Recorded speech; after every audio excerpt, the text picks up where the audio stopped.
Lihim kong pagkatao, madumi akong tao.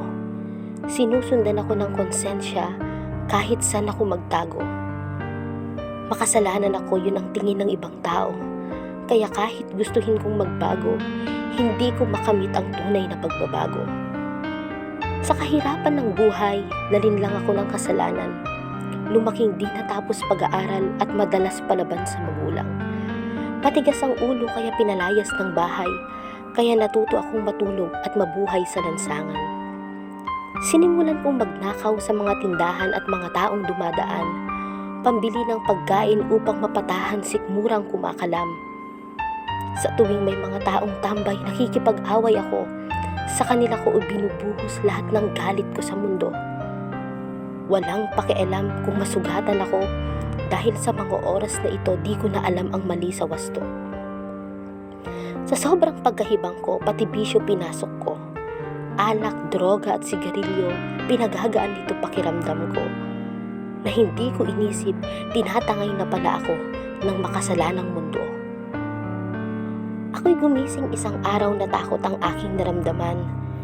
Dahil nalaman kong ako'y may problema sa aking kalusugan, nakuha sa mga bisyong aking natikman. Saan ako kukuha ng pera upang sakit ko'y malunasan kung kahit bariya sa bulsa ko ay wala man lang? Dito na naman sumagi sa aking isip na mas lalo kong ibaba ang sarili ko.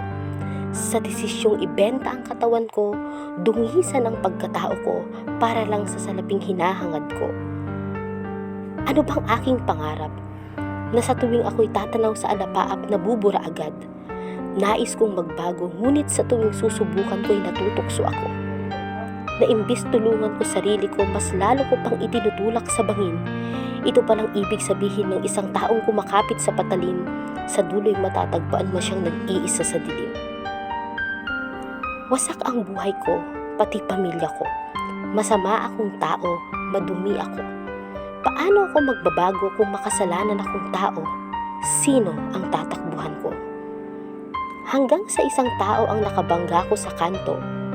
Maamo ang mukha at sa kanya'y magaan ang loob ko.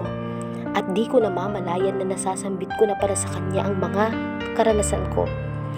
At hindi ko malilimutan ang mga salitang binitawan niya, salitang halos bumago ng aking pagkatao.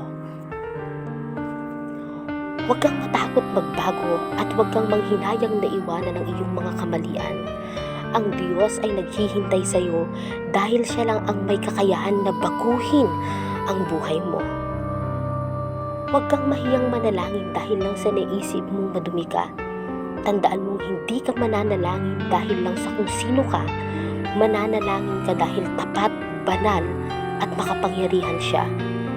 Ang pagbabago ay kung handa kang talikuran ang lahat para lang sumunod sa Kanya. Ang pagbabago ay hindi lang sa tuwing iiyak ka, kundi sa oras na napagdesisyonan mong magbabago ka talaga. Hindi Kanya huhusgahan tulad ng iniisip mo.